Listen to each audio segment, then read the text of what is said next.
Bismillahirrahmanirrahim. Assalamualaikum warahmatullahi wabarakatuh. Alhamdulillahirabbil alamin. Wassalatu wassalamu ala asyrafil anbiya'i wal mursalin wa ala alihi wa sahabatihi ajmain. Amma ba'du. Alhamdulillah, hari ini adalah hari kedua saya berada di Rumah Sakit Islam Bogor. Alhamdulillah, Allah menguji saya dengan suatu musibah, yaitu sakit yang sangat perih di bagian paru kanan bawah. Dan semua ini adalah bagian dari takdir Allah Subhanahu wa taala. Sebagaimana firman Allah Subhanahu wa taala di dalam surat Al-Anbiya ayat 35, "Wa nabluukum bisyarri wal khairi fitnah wa ilaina turja'un."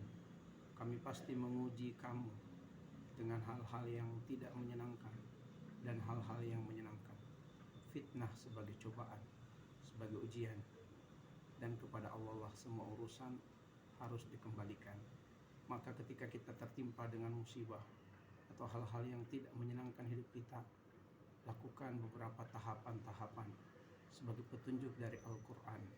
Yang pertama adalah terima musibah itu sebagai bagian dari takdir Allah, karena Allah mengatakan dalam At-Taghabun ayat 11, "Ma asaba min musibah illa biiznillah." Tidak akan terjadi musibah kecuali izin Allah Subhanahu wa taala. Bagaimana kita terima musibah ini? Kita kembalikan musibah ini kepada Allah dengan mengucapkan inna lillahi wa inna ilaihi raji'un. Maka Allah menjanjikan wa basyiri as-sabirin, berikan kabar gembira kepada mereka yang sabar, yaitu yang mengucapkan kalimat istirja atau yang mengembalikan urusannya kepada Allah Subhanahu wa taala. Tahapan yang kedua yang harus kita lakukan ketika kita ditimpa dengan musibah adalah dengan akui pasti ada kekurangan kita, ada kesalahan kita, ada dosa yang kita perbuat, dan Allah pengen dengan musibah ini sebagai penggugur dosa. Allah berfirman di dalam surat An-Nisa ayat yang ke-79, "Wa ma asabaka min sayyi'atin famin nafsika." Musibah, keburukan, apapun yang menimpamu adalah ada penyebabnya dari diri kamu sendiri. Mungkin kita lalai memperhatikan tubuh kita, di mana kita telah menggunakan tubuh ini untuk banyak urusan, banyak kegiatan, tapi kita tidak memberikan hak-haknya tubuh ini. Maka akhirnya Allah menguji kita agar supaya kita memberikan haknya tubuh ini. Ati likulli haqqin haqqahu. Atau mungkin ada dosa yang kita perbuat, Allah berikan kesehatan untuk ibadah, untuk taat kepada Allah, tapi boleh jadi kesehatan kita pergunakan untuk melakukan kelalaian atau bahkan melakukan dosa dan maksiat kepada Allah. Tahapan yang ketiga yang harus kita lakukan adalah berpikir positif atau berhusnuzon kepada Allah dengan musibah ini. Karena asa an takrahu syai'an wa huwa khairul lakum wa asa an tuhibbu syai'an wa huwa syarrul lakum wallahu ya'lamu wa antum la ta'lamun. Mungkin kita tidak suka dengan musibah ini, tapi dalam ilmu Allah inilah yang terbaik. Mungkin kita menginginkan kesembuhan, tapi Allah belum memberikan kesembuhan, sebab dalam ilmu Allah inilah yang terbaik. Allah berfirman, "Wallahu ya'lamu wa antum la ta'lamun." Allah Maha mengetahui dan kamu tidak mengetahui. Boleh jadi dengan musibah ini adalah untuk menghindarkan kita dari musibah yang lebih besar lagi. Dan Allah sangat menyayangi kita, mencintai diri kita, dan Allah tidak menginginkan musibah besar itu menimpa diri kita.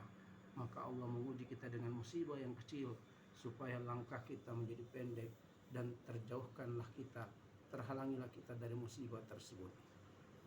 Tahapan yang keempat yang harus kita lakukan adalah arahkan potensi untuk mendapatkan nikmat kesembuhan itu. Arahkan potensi yang pertama dengan kita melakukan atau memaksimalkan potensi untuk berobat secara keduniaan, yaitu dengan kita konsultasi medis, datang ke rumah sakit dengan herbal, maka nikmatilah semua kepayahan. Nikmatilah semua kesulitan-kesulitan itu. Sebab betul ada kelelahan, ada kepayahan, ada ketidaknyamanan dalam menjalani pengobatan-pengobatan secara medis.